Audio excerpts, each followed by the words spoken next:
గ్రంథము, రాజుల 2వ గ్రంథము 4వ అధ్యాయము 2వ వచనం మనం చదువుకున్నాం. మళ్ళీ ఒకసారి చదువుదాం. ఎలీషా నా వలన నీకేమి కావలెను, నీ ఇంటిలో ఏమి ఉన్నదో అది నాకు తెలియచెప్పుమనెను. చాలండి. హల్లెలూయా, హల్లెలూయా. ఇక్కడ లేఖనాన్ని మనం పరిశీలించినప్పుడు ఎలీషా గారు తన యొద్దకు వచ్చినటువంటి ఆ యొక్క స్త్రీని, లేకపోతే ఆ యొక్క శిష్యుని యొక్క భార్యను అడుగుచున్నాడు. నా వలన నీకేమి కావాలను అని అడిగి ఆయన అడుగుచున్నటువంటి రెండో ప్రశ్న ఏంటండి? రెండో ప్రశ్న ఏమై ఉన్నది అక్కడ? నీ ఇంటిలో ఏమున్నదని అడుగుతున్నాడా, లేకపోతే దాన్ని తెలియజేయమని అడుగుతున్నాడా?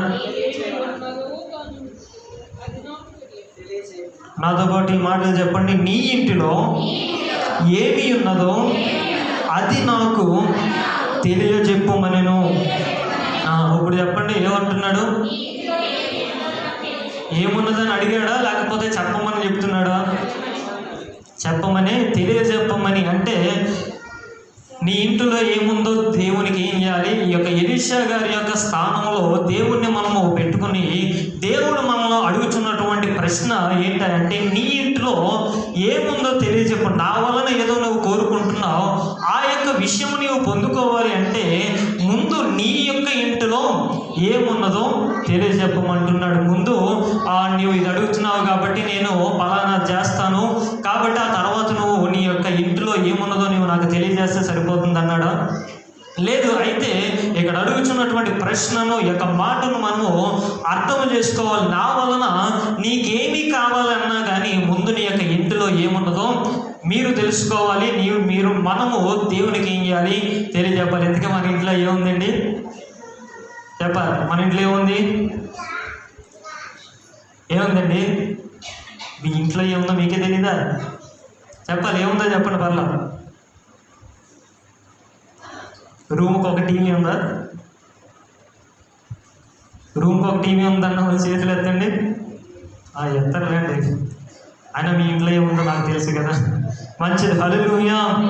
మన ఇంట్లో యూజువల్గా టీవీ అన్నది ఉంటుంది, చేతుల నిండా సెల్ ఫోన్ అన్నది ఉంటుంది, ఇంటి నిండా బంధువులు అన్నది ఉంటారు.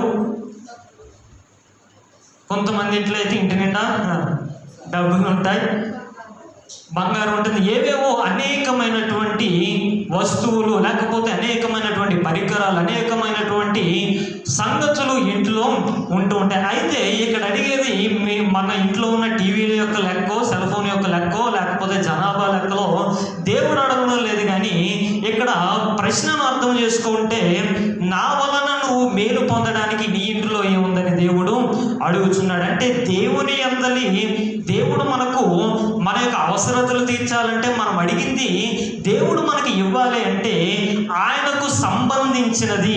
ఎవరికి సంబంధించిందండి? మనకు సంబంధించింది కాదు, మన యొక్క అవసరతలకు సంబంధించింది కాదు. లేకపోతే ఇక్కడ అధ్యాయాన్ని, లేకపోతే ఈ పరిస్థితిని మనము జ్ఞాపకం చేసుకున్నప్పుడు అక్కడ ఉన్నటువంటి పరిస్థితి ఏంటండి? శిష్యుడు ప్రవక్త దగ్గర ఉన్నటువంటి శిష్యుడు చనిపోయినప్పుడు ఆ యొక్క ఇంటికి ఎవరు వచ్చారు? అప్పుల వారు వచ్చిన్నారు. ఆ యొక్క అప్పులు తీర్చడానికి ఏం చేస్తున్నారు? ఆ యొక్క శిష్యుని యొక్క భార్య వచ్చి ఎలీషా గారిని అడుగుతుంది. ఇలాగో నా యొక్క కుమారుల్ని ఆ యొక్క అప్పుల నిమిత్తమే దాసులుగా తీసుకువెళ్ళడానికి అప్పుల వారు మా యొక్క ఇంటికి వచ్చిన్నారు. అయితే ఆ యొక్క అప్పులు తీర్చడానికి నాకు ఎటువంటి సాధ్యం, లేకపోతే ఎటువంటి అప్పులు తీర్చేటటువంటి స్థితి నాలో ఏమాత్రం లేదు. అయితే నా యొక్క కుమారులు దాస్యత్వం వెళ్ళడానికి నాకు ఇష్టం లేదు కనుక నీవే ఏదోటి చేయాలని ప్రభువు యొద్దకు, లేకపోతే ఆ యొక్క భర్త ఎవరి కింద అయితే పనిచేస్తున్నాడో ఆ యొక్క ప్రవక్త అయినటువంటి దైవజనుని యొద్దకు వచ్చి అడుగుచున్నది. ఇటు రీతిగా నా పరిస్థితి ఉంది కాబట్టి నాకు ఏదో ఒక సహాయం చేయమని ఆ యొక్క స్త్రీ వచ్చి ప్రవక్తను అడిగినప్పుడు అక్కడ ఎలీషా గారు అంటున్నారు, నా వలన నీకేమి కావాలి? నేనేమీ చేయలేను, కానీ నీ ఇంటిలో ఉన్నది నీకేం చేస్తుంది? ఆశీర్వాదాన్ని తెస్తుంది. అయితే ఇంటిలో ఉన్నవన్నీ ఇవన్నీ కూడా మనకి ఏం చేయవు, ఆశీర్వాదాన్ని తీసుకురాలేవు. కానీ మనం ఎవరినైతే అడుగుచున్నామో అడుగుడి మీకు ఇవ్వబడును, వెదకుడి మీకు దొరుకును, తట్టుడు మీకు తీయబడునని దేవుడు వాగ్దానం చేశాడు కనుక దేవుణ్ణి మనం అడుగుతున్నాం.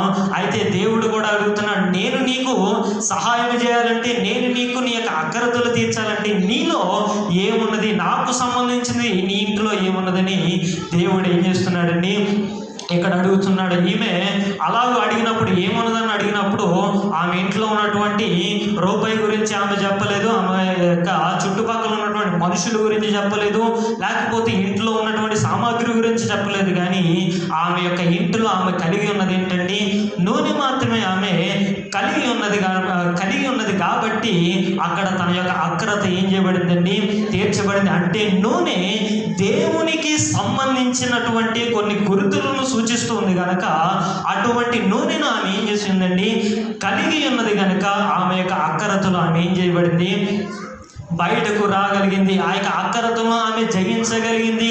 ఆ యొక్క బంధకములను తన యొక్క కుమారులు దాస్యత్వంలోనికి వెళ్లకుండా కాపాడుకోదగినటువంటి క్రీస్తుకు, దేవునికి సంబంధించినటువంటి ఒక కార్యము, క్రియ, వస్తువు తన యొక్క ఇంటిలో ఆమె ఏం చేసుకుందండి, భద్రపరుచుకున్నదని ఇక్కడ మనము చూస్తున్నాం. మన యొక్క జీవితంలో కూడా ఆత్మానుసారముగా మనము ఎలాంటి వారమండి, అప్పుల వారమే. ఎలాంటి వారము, అప్పుల వారమే. అంటే ఇప్పుడు మనము బయట ఎవరి దగ్గరన్నా మనము డబ్బులు తీసుకుంటే ఇచ్చినవాడు అప్పులోడు, మనము తీసుకున్నవారు అప్పు చేసినవారు. అలాగే ఆత్మీయ జీవితంలో కూడా మనం ఎలాంటి వారమండి, అప్పు తీసుకున్నాం. ఎవరి దగ్గరండి చెప్పాలి, ఎవరి దగ్గర తీసుకున్నాం చెప్పండి, ఎవరి దగ్గర తీసుకున్నాము చెప్పాలి. దేవుడి దగ్గర మనము అప్పులేమండి. ఎందుకంటే మనం ఎవరి కుమారులు, దేవుని కుమారులు. కాబట్టి తండ్రి దగ్గర తీసుకున్నది ఏమని పిలువబడుతుంది, స్వాస్యమే తప్ప తీసుకున్నది ఇది అప్పుగా పిలువబడుతుంది. మరి అప్పు అని పిలిచేది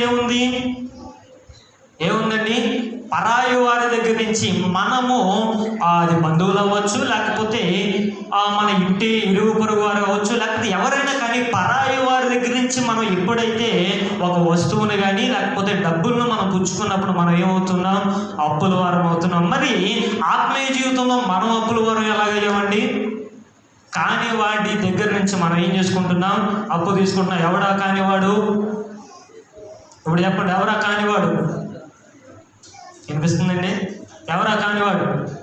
ఇప్పుడు దేవుని దగ్గర నుంచి తీసుకున్నది అప్పు కాకపోతే ఎవరి దగ్గర నుంచి తీసుకున్నది అప్పు?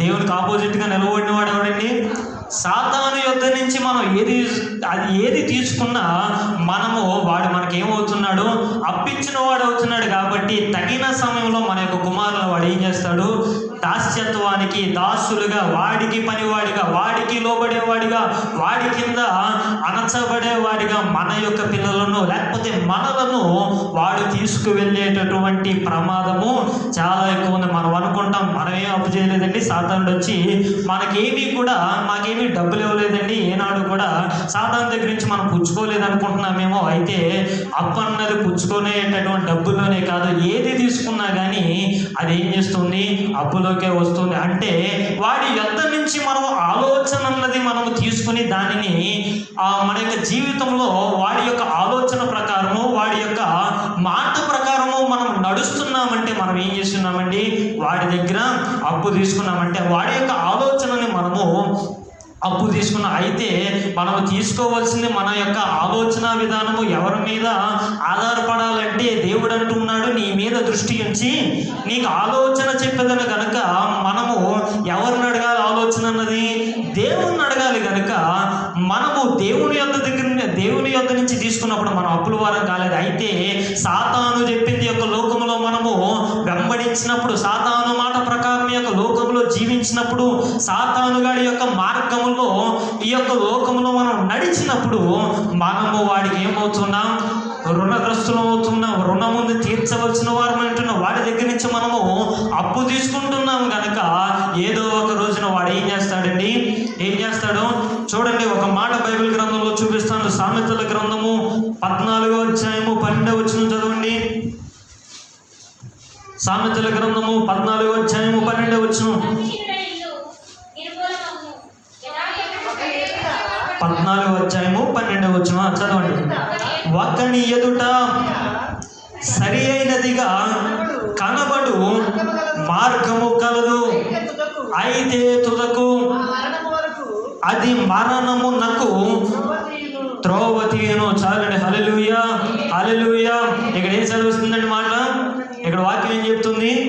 ఒకని ఎదుట సరి అయినదిగా కనబడు అంటే వాస్తవానికైతే అది సరి అయినది కాదు, వాస్తవానికైతే అది నిజమైనది కాదు, వాస్తవానికైతే దానిలో మనము నడవవలసిన వారము కాదు. అయితే మనుషులు ఏమనుకుంటున్నారు? ఇదే సరైన మార్గం అని ఏం చేస్తున్నారు? సాతాను గాడి యొక్క ఆలోచన పూర్వకంగా ఈ యొక్క లోకంలో నడుస్తూ ఉన్నారు. అయితే తుదకు ఆ యొక్క మార్గము ఎక్కడికి నడిపిస్తుందంటండి?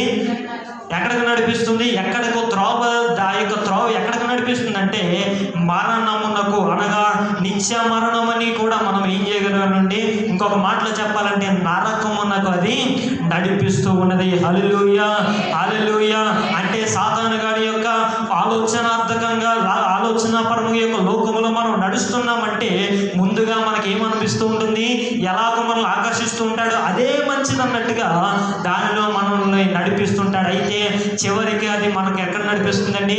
నరకమునకు నడిపిస్తుంది, నిత్య మరణమునకు అది మనము నడిపిస్తుంది. ఒక్కసారి ఆ యొక్క గమ్యానికి మనం చేరుకుపోయామా మరలా బయటికి వచ్చేటటువంటి అవకాశం ఎన్నడూ కూడా మనకు ఇవ్వబడదు. అయితే దేవుడు మనకు అనుగ్రహించినటువంటి సమయంలోనే మనం ఏం చేయాలండి? ఆయన యొక్క మార్గమునకు మనము తిరుగులాగున దేవుని వైపు మనం ఏం చేయాలి? చూడవలసిన వారం అంటున్నాం. హల్లెలూయా, హల్లెలూయా. అయితే ఈ యొక్క స్త్రీ యొక్క జీవితంలో ఆ యొక్క కొరత తీరడానికి, ఆ యొక్క కొలువు తీరడానికి ఈమె కలిగి ఉన్నది ఎవరి సంబంధమైనది అంటే దేవుని సంబంధమైనటువంటి స్థితిగతులను కలిగి ఉన్నదని ఇక్కడ సెలవిస్తున్న మనం చూసినట్లయితే ఆమె ఆ యొక్క దైవజనుని అడిగి ఉండవచ్చు, నీ యొక్క ఇంటిలో ఆ యొక్క అవినీతి సంబంధమైనది ఏదైనా ఉన్నదేమో మనం ఏం చేసుకోవాలండి? పరీక్షించుకోవాల్సిన వారు అంటున్నా. అయితే ఆ యొక్క ప్రశ్న ఆ యొక్క స్త్రీని అడిగినప్పుడు ఆ యొక్క స్త్రీ ఎలాగో సమాధానం ఇస్తుంది? ఆయన అవినీతి సంపాదించడానికి ఆయన ఏం చేయలేదు, ఈ యొక్క లోకానుసారమైనటువంటి ఉద్యోగాలు ఆయన చేయలేదు. ఆయన చేసినటువంటి పని ఏంటంటే దేవునిని ఆయన వెంబడించాడు కనుక దేవుని యొక్క శిష్యునిగా, దేవుని యొక్క దాసుని యొక్క శిష్యునిగా ఆయన నడిచిన్నాడు కనుక మా యొక్క ఇంట్లో ఏమి లేదు, అవినీతి సంబంధమైనది ఏదియో లేదని ఆమె సెలవివ్వచ్చు. ఎందుకంటే ఆమె యొక్క భర్త నడిచిన ఇందులోనండి దేవుని యొక్క మార్గంలో నడిచిన్నాడు కనుక అవినీతి సంబంధమైనది వారి యొక్క ఇంటిలో లేదు కనుక అవసరతలో తన యొక్క అక్కరత ఏం చేయబడిందండి?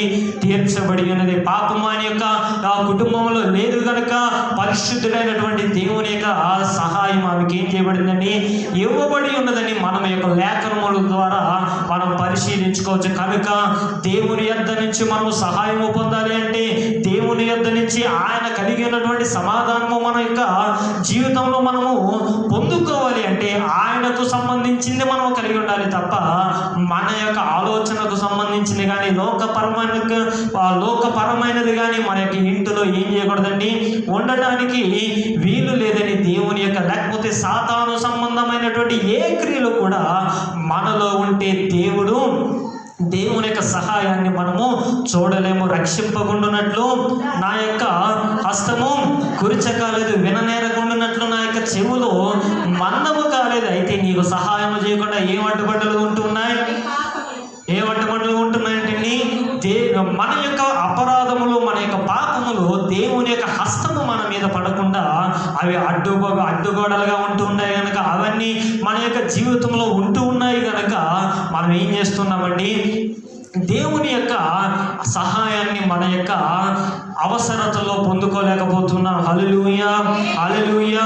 బైబిల్ గ్రంథంలో అనేకమైనటువంటి ఉదాహరణలు ఉంటున్నాయి. దేవునికి సంబంధించినవి మన యొక్క జీవితంలో ఉంటే ఎట్టి రీతిగా మనం అభివృద్ధి పొందుతామో అనేకమైన జీవితాలు మనకు బైబిల్ గ్రంథంలో కనబడుతున్నాయి. చూడండి, ఆదికాండము 19వ అధ్యాయము 10వ వచనం.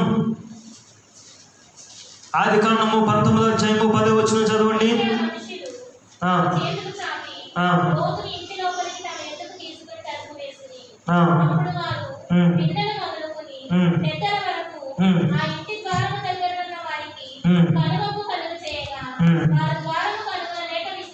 చాలండి. హల్లెలూయా, హల్లెలూయా. ఇక్కడ ఒక వ్యక్తి కనబడుచున్నాడు. ఏంటంటే ఆయన పేరు ఎవరండి? ఆయన లోతు గారు మనకు కనబడుచున్నాడు. అయితే ఈ యొక్క ఇంటిలో, లేకపోతే ఇంకా ముందుకు వెళ్ళాలంటే లోతు గారు నివసిస్తున్నటువంటి ఆ యొక్క సొదొమ గొమొర్రాలకి ఏం సంభవించబోతుందండి? ఉగ్రత అన్నది వారి యొక్క పట్టణంలో కృమ్మరించబడుతుంది. దేవుని యొక్క కోపము, దేవుని యొక్క అగ్నిగుండము ఆ యొక్క పట్టణం మీద ఏం చేయబడుతుంది? కృమ్మరించబడేటటువంటి సమయంలో ఈ యొక్క ఇంటిలో ఉన్నది ఎవరండి? లోతు గారి ఇంటిలో ఉన్నది ఎవరండి?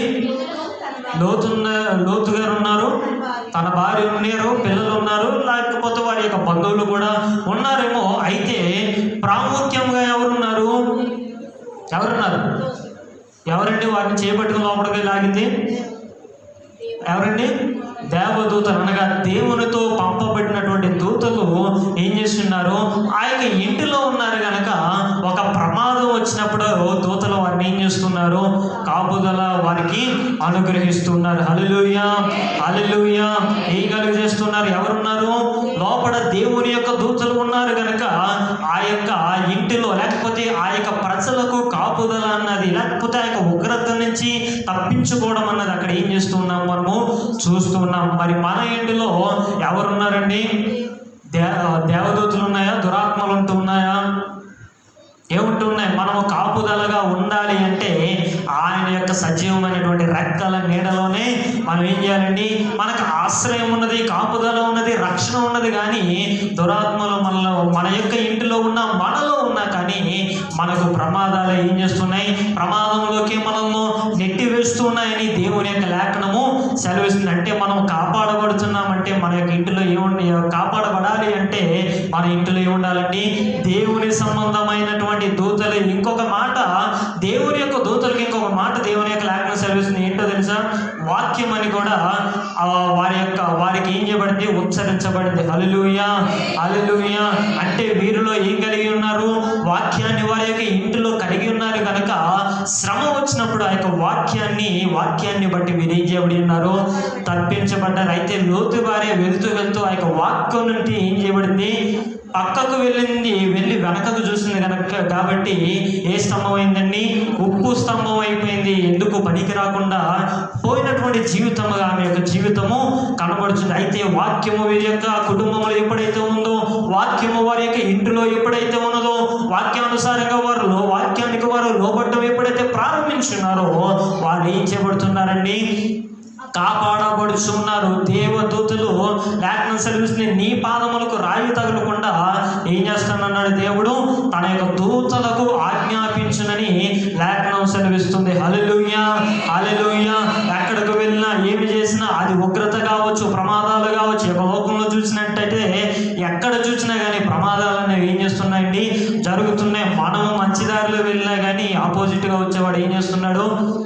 రాంగ్ రూట్లో వచ్చి మనలో ప్రమాదానికి గురి చేసేటటువంటి పరిస్థితులు ఈ యొక్క లోకంలో చాలా కనబడుతున్నాయి. ఒకసారి ఆ దైవజనులు, అలాగే దైవజనురాలు కూడా ఒక బైక్ మీద వెళ్తూ ఉంటే ఒక టర్నింగ్ వచ్చినప్పుడు ఒక ఇన్నోవా కారు ఒకటి ఆపోజిట్ సైడ్ నుంచి వస్తూ మరి ఏమైందో తెలియదు, సడన్గా అదుపు తప్పి చక్కగా ఈ యొక్క మంచి మార్గంలో స్లోగా వెళ్తున్నటువంటి ఆ యొక్క పాస్టర్ గారిని, ఆ యొక్క కుటుంబాన్ని గుద్దగానే ఆ బైక్ అంతా ఏదో ప్లాస్టిక్ది మడత పెట్టినట్లుగా మడతడిపోయి ఇంకా ఏమాత్రం కూడా ఆనవాళ్ళు లేకుండా బైక్ నుజ్జు అయిపోయింది. ఆయనకు కూడా చాలా తగిలి వెనకాల వెన్నుపూస గట్ట విరిగిపోయినట్టుగా చెప్తున్నారు. అంటే మీరు ఏదైనా తప్పుడు మార్గంలో వెళ్ళారండి? ఖచ్చితంగా కాదు, స్పీడ్గానే వెళ్ళలేదంటే. అయితే ఆపోజిట్గా వచ్చినాడు ఏం చేశాడండి? అదుపు తప్పి వీళ్ళు కొడుతులోకి వెళ్ళి చెట్టు గుద్దుకొని బీభత్సంగా వారు ఆ యొక్క ప్రమాదంలో పడినట్టుగా మనము చూస్తున్నాం. అంటే ఇటువంటి రీతైనటువంటి సంఘటనలు మన యొక్క జీవితంలో జరుగుతున్నాయి. ఈ యొక్క లోకంలో ప్రమాదకరమైనటువంటి సంఘటనలు మన జరుగుతూ ఉన్నాయి. ఉన్నా కానీ మనము రక్షించబడుతున్నామంటే గల కారణము మనకి ఎవరి కృప ఉందండి? దేవుని యొక్క కృప. అంటే మనం ఏదో దేవుని యొక్క వాక్యాన్ని తప్పనిసరిగా పాటించేస్తున్నాం కనుక కాబట్టి మనకి యొక్క కాపుదలను ఉందని మనం ఎప్పుడు అనుకోకూడదు. అయితే దేవుని యొక్క కృప చొప్పున దేవుడు మనల్ని ఏం చేస్తున్నాడు? జ్ఞాపకం చేసుకుని మనము అవిధేయులమైనప్పటికీ కూడా దేవుడు ఏం చేస్తున్నాడు? తన యొక్క వాక్కును లేకపోతే వాగ్దానాన్ని మన యొక్క జీవితంలో ఏం చేస్తున్నాడు? నెరవేరుస్తున్నాడు. హల్లెలూయా, హల్లెలూయా. అయితే యొక్క లోతు గారి యొక్క ఇంటిలో ఆ యొక్క శ్రమ నుంచి, ఆ యొక్క శోధన నుంచి, మనుషులు పన్నుచున్నటువంటి ఆ యొక్క కుతంత్రాల నుంచి కాపాడబడ్డారు. అంటే లోపల ఎవరు ఉన్నారండి? దేవునికి సంబంధించినటువంటి మనుషులు, ఆ యొక్క దేవదూతలు లోపడున్నారు కనుక ఆ యొక్క పరిస్థితి నుంచి ఏం చేయబడ్డారండి? వారు తప్పించబడ్డారని యొక్క లేఖనంలో మనం చూస్తున్నాం. అలాగే మరి ఒక మాట మనం చూసినప్పుడు ఆదికాండము 39వ అధ్యాయం 5వ వచనం చదవండి.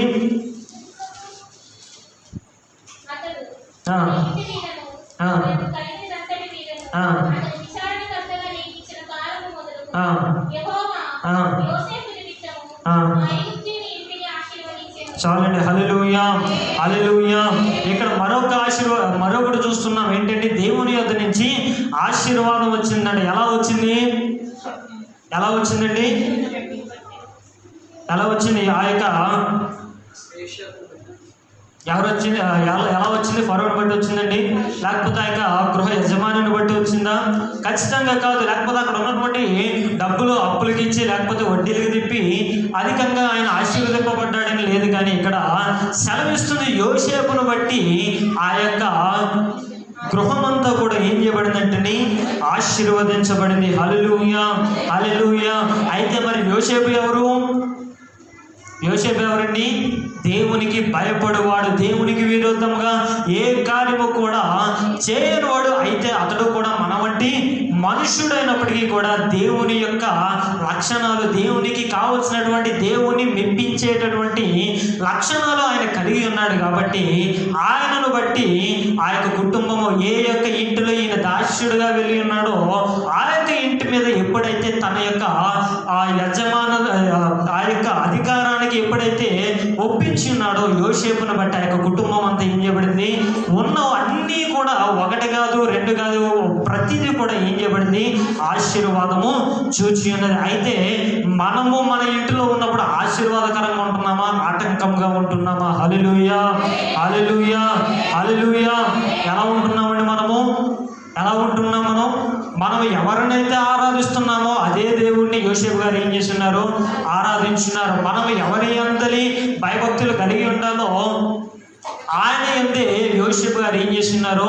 భయభక్తులు కలిగి ఉన్నాడు. దేవుని యొక్క ఏ యొక్క లేఖనం అయితే మనం చదువుతున్నామో ఆ యొక్క లేఖనంలో ఉన్నటువంటి మాటల ప్రకారమే యోసేపు గారు ఏం చేస్తున్నారండి? జీవించి ఉన్నారు కనుక ఆ యొక్క యోసేపు గారు ఏం చేయబడ్డారు? ఆశీర్వాదకరంగా ఉంటున్నారు. మరి అదే దేవుని సేవిస్తున్నాం మనము, అదే వాక్యాన్ని చదువుతున్నాం మనము, అదే దేవునికి ప్రార్థన చేస్తున్నాం మనము, అదే దేవునికి ఆరాధన చేస్తున్నాం మనము, అదే దేవుని యొద్దకు వస్తున్నాం మనము.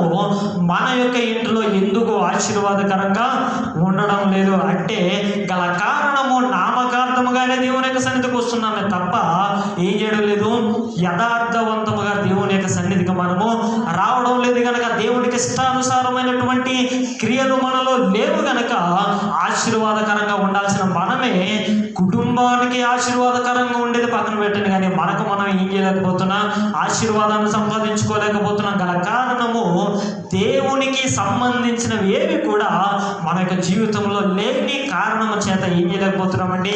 వృద్ధి పొందలేకపోతున్నాం, ఫలమును ఇవ్వలేకపోతున్నాం. మనలో దేవునికి సంబంధించినటువంటి క్రియలు మనము కలిగి ఉన్నప్పుడే మనం ఏం చేస్తామండి? మనకు మనమే కాదు, కుటుంబాన్ని అంతటికి, దేశానికి, ఊరికి, ప్రతిదానికి కూడా మనల్ని బట్టి అన్నీ కూడా ఏం చేయబడతాయండి? ఆశీర్వదింపబడతాయని లేఖనంలో యొక్క యోసేపు గారి ద్వారా మనం తెలుసుకోవచ్చు. మరి యొక్క విషయాన్ని మనం చూసినట్లయితే 2వ సమూయేలు 2వ గ్రంథము 6వ అధ్యాయము 11వ వచనం.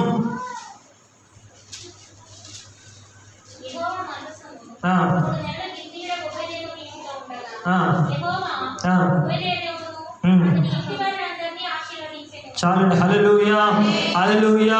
ఇక్కడ మనం చూస్తున్నాం ఉబేదేదేమో వీళ్ళు ఏం చేయబడిందంటండి, ఆశీర్వదింపబడింది. గల కారణం ఏముందంటే వారి యొక్క ఇంటిలో, ఆయన యొక్క ఇంటిలో దేవుని యొక్క మందసం ఎన్ని నెలలు ఉందండి?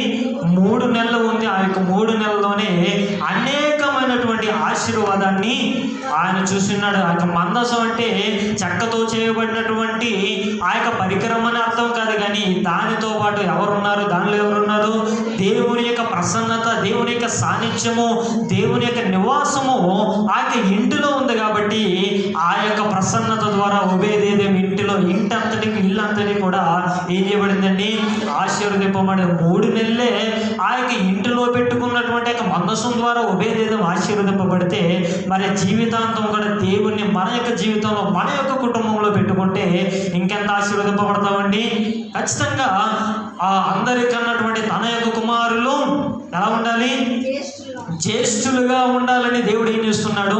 తలస్తున్నాడు. తక్కువ వారిగానో త్రోతగానో ఉండాలని ఆయన తలంచడం లేదు. పైవాడిగానో తలగానో ఉండాలని దేవుడు ఏం చేస్తున్నాడు?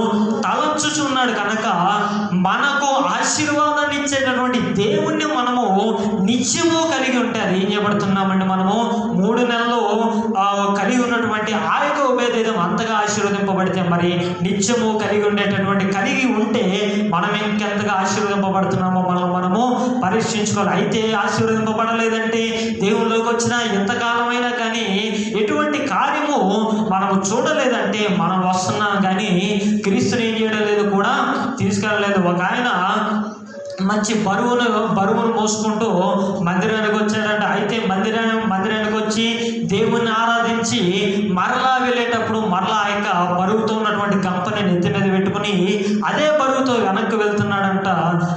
అలాగూ వెళ్ళేటటువంటి పరిస్థితిలో మనం ఏం చేయకూడదండి? ఉండకూడదు. బరువుతో వచ్చి ఉన్నాం, బాధతో వచ్చి ఉన్నాం, శ్రమలతో వచ్చి ఉన్నాం, కన్నీటితో వచ్చినటువంటి మనము అదే భారముతోనూ అదే కన్నీటితోటి మరలా వెనక్కి వెళ్తున్నామంటే మనం కూడా ఎవరు రావడం లేదనమాట. ఎవరు రావడం లేదండి? దేవుని యొక్క ప్రసన్నతను మనం తీసుకువెళ్ళడం లేదు. ఆ యొక్క ప్రసన్నత చేత మనం నింపబడలేకపోతున్నాం. కనుక మన యొక్క ఇల్లు ఏం చేయబడడం లేదండి?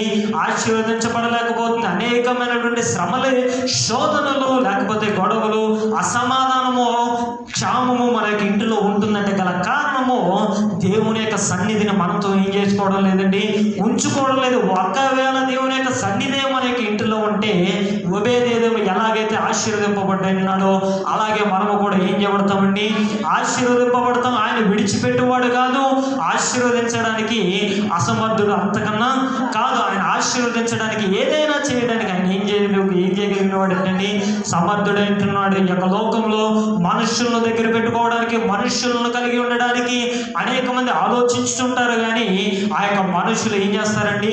పలానా తగిన సమయం వచ్చినప్పుడు మనల్ని విడిచిపెడతారు. అయితే దేవుణ్ణి నమ్ముకున్న వాడిని ఎప్పటికీ కూడా ఏ పరిస్థితిలో ఉన్నా కానీ దేవుడు ఏం చేయడండి? విడిచిపెట్టక నడిపించేటటువంటి దేవుడు అంటున్నాడు. అందుకే భక్తుడు అంటాడు కదా, మనుషులను నమ్ముకొని మభ్యపడ్డాను, మనుషులను నమ్ముకొని మభ్యపడ్డాను, శక్తిమంతుల ఆశ్రయుడవని నీ చెంతకు చేరాను, శక్తిమంతుల ఆశ్రయుడవని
మనకు అనుగ్రహించేటటువంటి దేవుడు అంటున్నాడు. కానీ మనుషులను నమ్ముకొని మనము మభ్యపడవలసిన అవసరం లేదు. మనుషులను నమ్ముకుని వారేదో చేస్తారని వారి మీద ఆధారపడటము ఈ యొక్క లోకంలో వ్యర్థమై ఉంటుంది. అయితే సర్వశక్తుడైనటువంటి దేవుని పైన మనం ఆధారపడి ఆయనను కలిగి ఉండడానికి, ఆయనకు సంబంధించింది మన యొక్క జీవితంలో మనం కలిగి ఉండడానికి మనం ఏం చేయాలండి?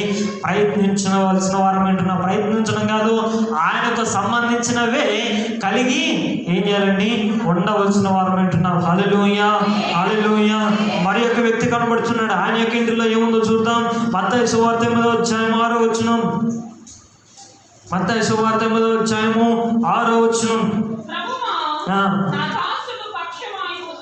ప్రభువా, నా దాసుడు పక్షవాయువుతో మిగుల బాధపడుచు ఇంటిలో పడి ఉన్నాడని చెప్పి ఆయనను వేడుకొనెను. చాలండి. హల్లెలూయా.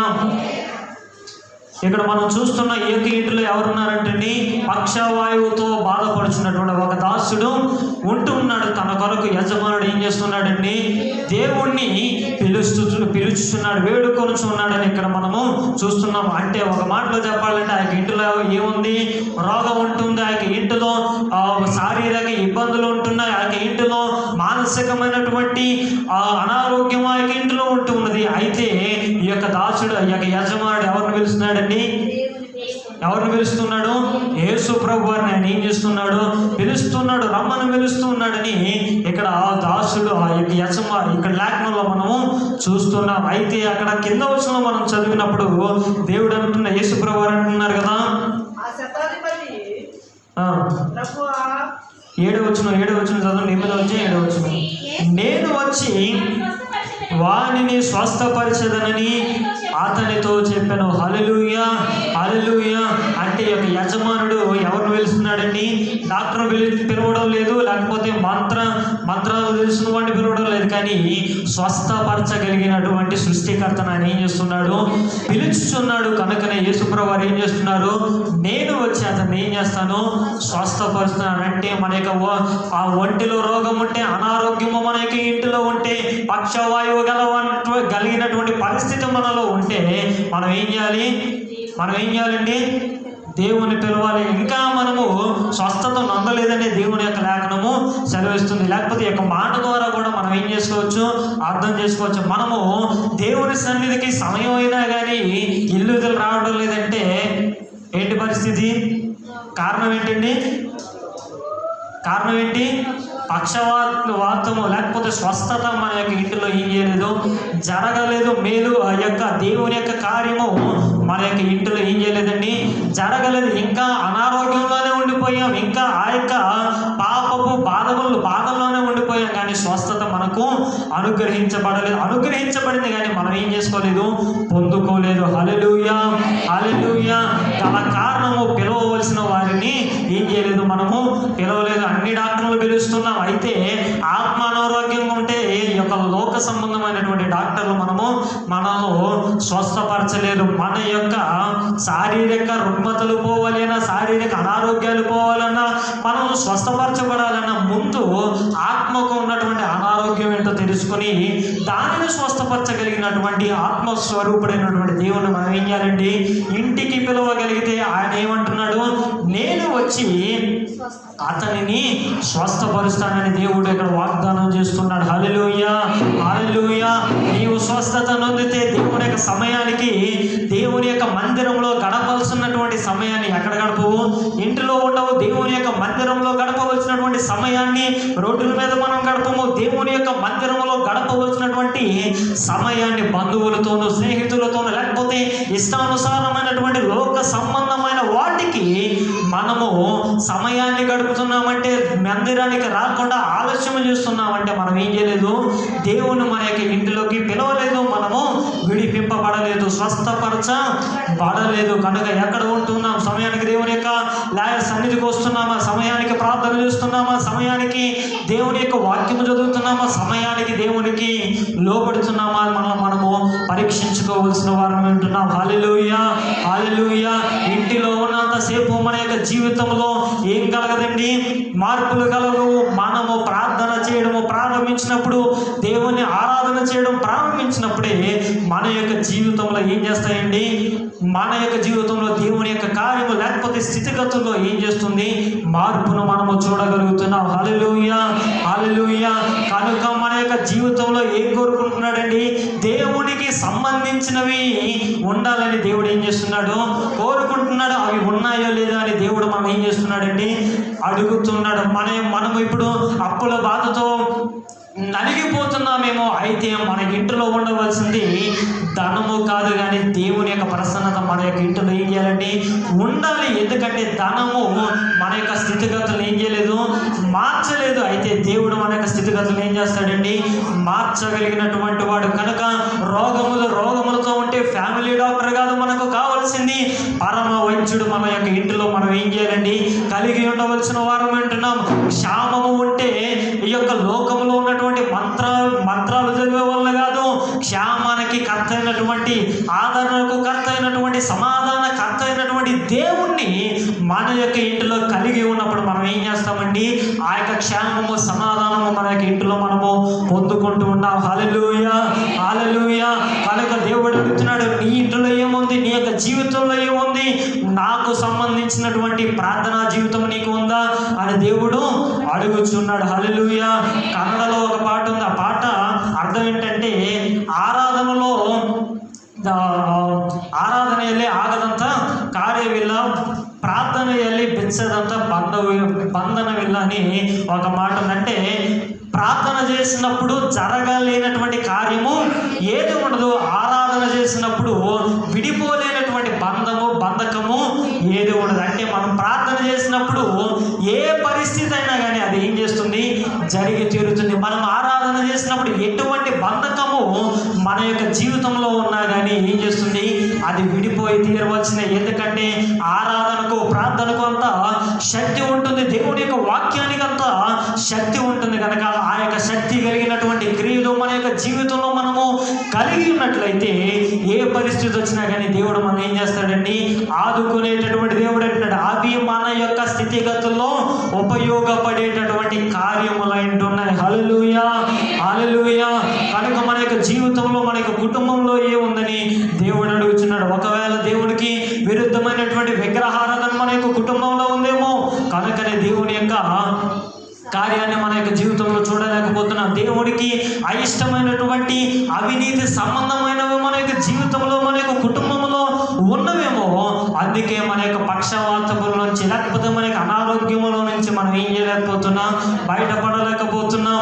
దేవుని యొక్క సాతాను యుద్ధ నుంచి మార్గంలో అప్పు తెచ్చుకుంటే రేపొద్దున వాడు ఏం చేస్తాడండి? దాస్యత్వానికి మనల్ని తోడుకొని వెళ్తుంటాడు. కనుక మనము దాస్యత్వానికి అమ్మబడకూడదంటే, దాస్యత్వానికి మన యొక్క కుమారులు అప్పగింపబడకూడదంటే, మనలను స్వతంత్రులుగా చేయటానికి తన యొక్క రక్తాన్ని దేవుడు ఏం చేస్తున్నాడంటే అర్పించి మనల్ని ఏం చేస్తున్నాడు? కొని ఉంటున్నాడు. హల్లెలూయా, హల్లెలూయా. అంటే ఆల్రెడీ మనం ఎందులోకి వెళ్ళిపోయాం? దాస్యత్వంలోకి వెళ్ళిపోయాం. సాతాను యొక్క ఆలోచన తీసుకున్నటువంటి అవ్వగారి ద్వారా వారి యొక్క కుమారులుగా మనం ఏం చేయబడినా, లేకపోతే వారి తర్వాత వచ్చినటువంటి సంతతిగా మనం ఏం చేయబడ్డాం? దాస్యత్వంలోకి నెట్టివేయబడ్డాం. సాతాను యొక్క అధికారం మన మీద చలాయించబడుతుంది. అయితే దేవుడు ఏం చేస్తున్నాడు? తన యొక్క పరిశుద్ధ రక్తాన్ని ఇచ్చి మనం ఏం చేస్తున్నాడు అంటే కొని ఉన్నాడు. అందుకే భక్తుడు అంటాడు కదా, రక్తం ఇచ్చి నన్ను నీవు కొన్నావయ్యా, కారణముతోనే నన్ను కన్నావయ్యా, రక్తం ఇచ్చి నన్ను నీవు కారణముతోనే నన్ను కన్నావయ్యా, నన్ను కొన్నావయ్యా, నీవే నన్ను కొన్నావయ్యా, నీవే కన్నావయ్యా, లేరయ్యా ఎవరు లేరయ్యా, చాలయ్యా నీవే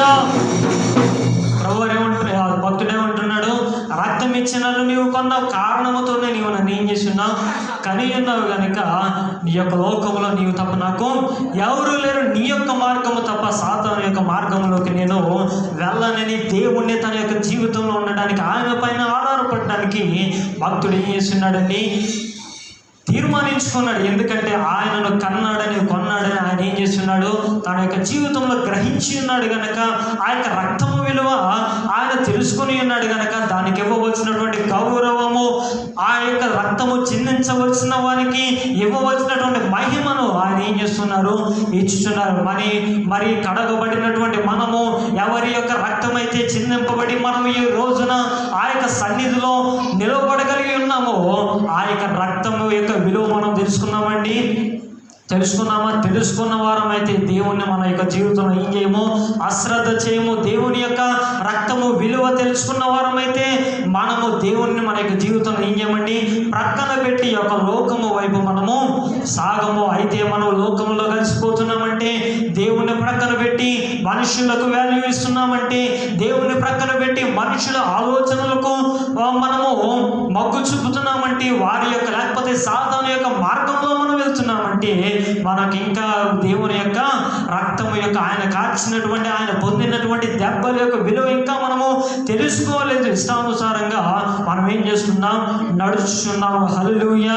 కనుకనే మన యొక్క జీవితంలో ఎటువంటి మార్పు కూడా మనము చూడలేకపోతున్నాం. కనుక ఈ యొక్క లోకంలో, ఈ యొక్క జీవితంలో ఈమె ఎలాగైతే తన యొక్క జీవితంలో అక్కరత నుండి బయటపడగలిగిందో, ఆ యొక్క అప్పుల సమస్య నుంచి బయటపడగలిగిందో, ఆ యొక్క దాస్యత్వం నుంచి తన యొక్క కుమారులను ఎలాగైతే బయటకు తీసుకురావడానికి ఆమె యొక్క జీవితంలో దేవునికి సంబంధించినటువంటి యొక్క మాట ఎప్పుడు మన యొక్క జీవితంలో మర్చిపోకూడదు. ఈ యొక్క లోక సంబంధమైనవి దేవుడు అడగలేదు. మన యొక్క జీవితంలో దేవుని యొక్క కార్యము జరగాలి అంటే దేవునికి సంబంధించినవి మాత్రమే, దేవుడు అడుగుచున్నవి మాత్రమే, దేవుడు ఇచ్చినటువంటి ఆ యొక్క క్రియలు మాత్రమే మనలో ఏం చేయాలండి, కలిగి ఉన్నప్పుడే ప్రతి పరిస్థితి నుంచి మనం ఏం చేయబడుతున్నాం, విడుదలను మనము చూస్తున్నాం. హల్లెలూయా, హల్లెలూయా. కనుక ఆయనను కలిగి ఉండడానికి, ఆయనకు సంబంధమైనటువంటి పరిస్థితులు మన యొక్క జీవితంలో కలిగి ఉండడానికి మనము మన యొక్క జీవితాన్ని దేవునికి సమర్పిద్దాం. అటు రీతిగా దేవుడు మనల్ని నడిపించునుగాక. ఆమేన్. అందరూ లేచి నిలబడి కార్యక్రమం మనం ముందుకు సాగుదాం. అందరూ లేచి నిలబడి కార్యక్రమం ముందుకు సాగుదాం.